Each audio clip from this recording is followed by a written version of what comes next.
Olá pessoal, sejam bem-vindos a mais uma videoaula do curso de Estatística Experimental. Bom, nesta videoaula nós vamos falar do teste de Sheffer. Este teste, no caso, ele pode ser para testar todo e qualquer contraste entre médias. Ele é muito utilizado, quando a gente vai testar contrastes que envolvam grupos de médias. Na prática, é bastante comum eu utilizar o teste de Sheffer para testar mais de duas médias, contrastes formados por mais de duas médias de tratamento. Mas, na verdade, utilizar o teste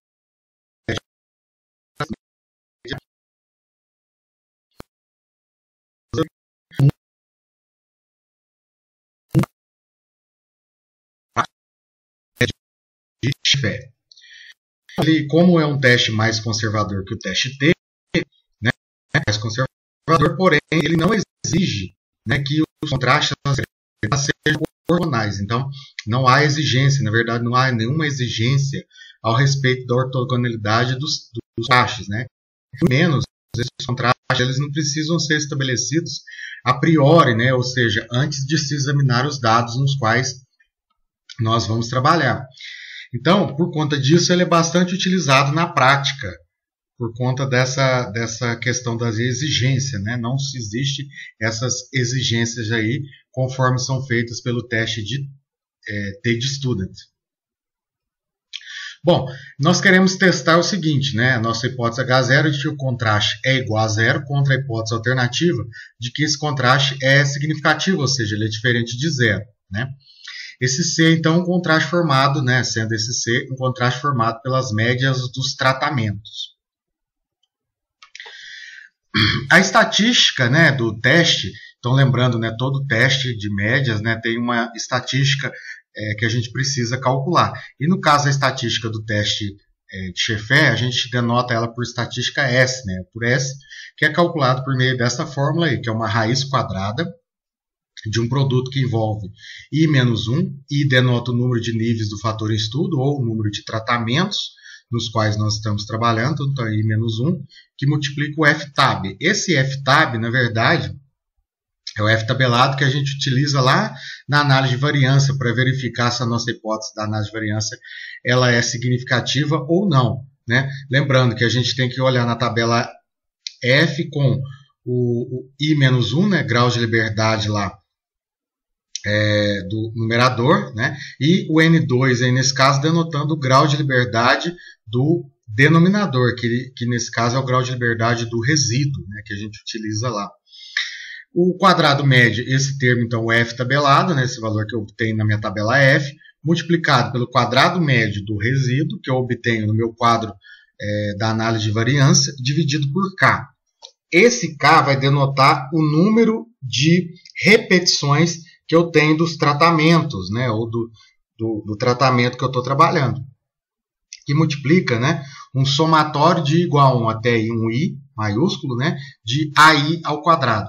Esses AIs que a gente tem aí, na verdade, é a soma dos coeficientes elevado ao quadrado. Então, eu tenho um contraste, esse contraste é formado por vários coeficientes. O que eu vou fazer? Esse somatório aí, eu vou pegar cada coeficiente lá do contraste, elevo esses coeficientes ao quadrado e depois eu somo isso tudo aí. Então, o resultado desse somatório aí, desses AIs ao quadrado, é a soma, então, dos coeficientes do que envolve o meu contraste ao quadrado. Bom, para nós aplicarmos aí o teste de Sheffer, devemos calcular a estimativa do contraste. Então, esse C aí circunflexo denota a estimativa do contraste, que é um A1, esse A1 é o coeficiente do coeficiente, que multiplica o M1, esse M1 a média estimada do tratamento 1, mais um A2, M2 estimado e assim por diante. Então, esses valores aí circunflexos denotam então que são valores estimados, valores que a gente obteve lá, as médias que a gente obteve lá do nosso experimento. Daí eu tenho o seguinte, se o módulo dessa estimativa do contraste for maior ou igual a S, esse S aí é o valor que a gente obtém da estatística do teste de Sheffer, Se esse valor for maior ou igual a S, dizemos que o contraste é significativamente diferente de zero ao nível alfa de probabilidade, indicando então que os grupos de médias confrontados no contraste diferem entre si a um nível de probabilidade considerado, né, um nível alfa aí a ser considerado. Bom, a gente tem algumas considerações importantes que a gente tem que levar em consideração aí para o teste de contraste, para o teste de Sheffer, que é o seguinte, né?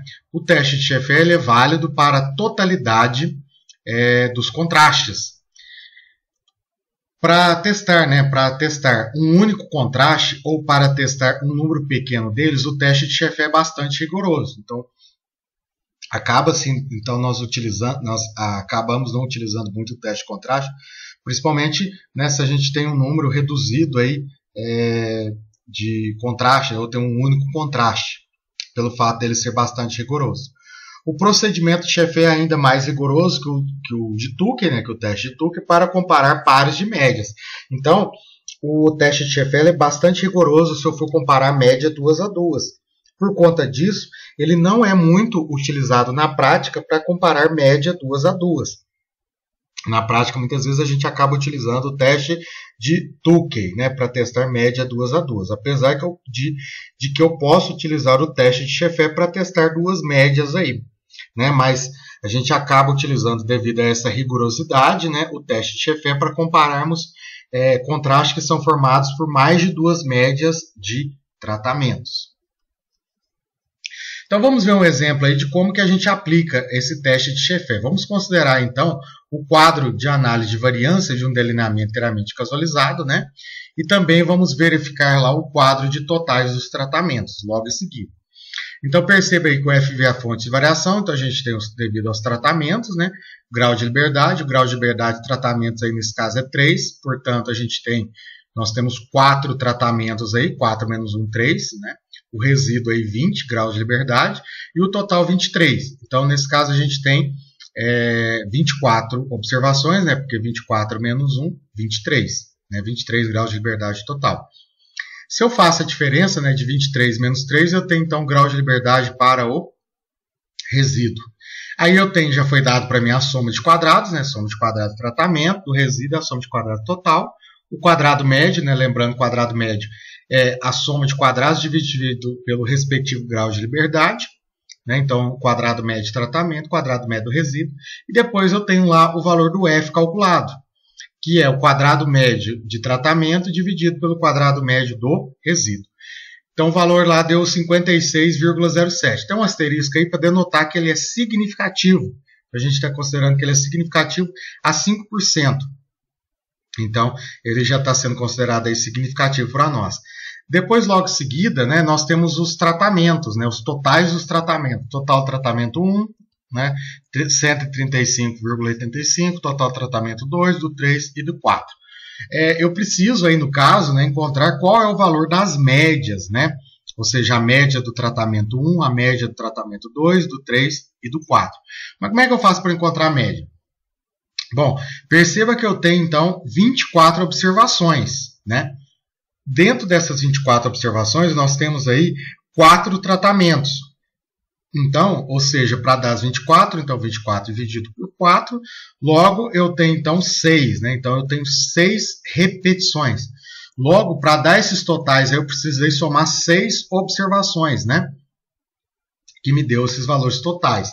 Então, para eu encontrar essas médias, basta eu pegar esses totais aí e dividir por 6. Né? Nesse caso aí, nós temos que o nosso experimento ele é balanceado. Portanto, ele possui o mesmo número de repetições para cada um dos nossos tratamentos. Bom, mas eu quero utilizar o teste de Sheffer, né? Utilizar esse teste para concluir se esse contraste aí, que é um contraste C1, que é 3M1 e 3M3 menos M1 menos M2 menos M4. Na verdade, eu estou comparando, né, o tratamento 3, né, a média do tratamento 3 versus a composição aí, a média, né, formada pelo tratamento 1, tratamento 2 e o tratamento 4. Então, é o M3 versus M1, M2, M4. Né? Eu quero saber, então, se ele é significativo. né, ao nível de 5% aí de significância. Bom, o que a gente tem que fazer? Então, a nossa hipótese H0 aí, né, é C1 é igual a 0 contra H1, né, hipótese alternativa, que C1 é diferente de 0, o contraste é significativo. Então, vamos encontrar aí, nesse caso, as médias, né? Então, basta eu pegar aqueles totais e dividir por 6. Então, por exemplo, 135,85 dividido por 6, isso aí dá esse valor aí, 22,6416. Então, a gente tem lá os valores da média do tratamento 2, do tratamento 3 e do tratamento 4. Bom, então a primeira coisa que eu posso fazer é encontrar a estimativa, né, desse contraste aí, desse contraste C1, que é 3, a estimativa, né, C1 é circunflexo, né, 3M1 3M3 circunflexo, menos M1 circunflexo, menos M2 aí, circunflexo, menos M4 circunflexo, ou seja, as estimativas aí, tá? As médias estimadas que a gente obtém lá do nosso experimento. Daí, então, a estimativa desse contraste aí vai ser, então, 3, que multiplica a estimativa da média do tratamento 3, né, que é 34,3983, né, menos, né, a média do tratamento 1, menos a média do tratamento 2, menos a média do tratamento 4. Fazendo essa conta, a gente encontra, então, esse resultado 34,42. Bom, então agora nós vamos fazer, né, vamos encontrar o valor do S, para a gente comparar com o C1 estimado, né? Vamos colocar então as informações do problema que nós já temos, né? Nós temos 4 tratamentos aí, né? E eu tenho o K meu aí igual a 6, ou seja, eu tenho 6 repetições. O F tabelado, né? Eu pego lá da minha tabela F a 5%, 3 graus de liberdade no numerador e 20 graus de liberdade no denominador. Daí, então, olhando na tabela, nós encontramos esse valor aqui, ó, 3,098. Né? Então, esse é o valor tabelado da tabela F, com 3 graus de liberdade no numerador e 20 no denominador. Né? Porque nós temos lá, a gente já viu, né, lá no nosso quadro da análise de variância lá atrás, né, que a gente tem aqui os tratamentos, né, com 3 graus de liberdade e o resíduo aqui com 20. Bom, agora, né, o próximo passo, eu tenho o quadrado médio, então a gente pega lá do nosso quadro da análise de variância, pega a soma, né, dos coeficientes do contraste aqui ao quadrado. Então, 3 ao quadrado, né, mais menos 1 ao quadrado, tem que tomar cuidado aqui, que os valores estão negativos, então eles vão ficar ao quadrado, vão ficar positivos. Portanto, fazendo essa conta aqui, a gente encontra que esse somatório dos coeficientes ao quadrado vale 12. Agora, aplicando a fórmula do S, né, a estatística S, é a raiz quadrada, né, do número de graus de liberdade menos 1, 4 menos 1, né, vezes o valor do F tabelado, vezes, né, o 3,53, que é o quadrado médio do resíduo, dividido por 6, vezes 12, né, que é a soma lá dos coeficientes do contraste ao quadrado. Esse resultado, então, aqui dá 8,10, né, 8,1 aí. Agora, eu vou fazer o quê? Eu vou comparar, então, esse valor, a minha conclusão, é comparar, então, o valor do contraste estimado, que, por sua vez, em módulo é 34,4234. Perceba que esse valor ele é maior ou igual a 8,10. Né? Portanto, nós rejeitamos a hipótese nula, a hipótese de que o contraste, né, é igual a zero. Então, a gente rejeita essa hipótese aí, uma vez que o valor calculado é superior ao valor da estatística S. Portanto, nós dizemos que o contraste é significativo, rejeitando, então, a hipótese nula. Bom, então é isso aí, pessoal. Até uma próxima videoaula.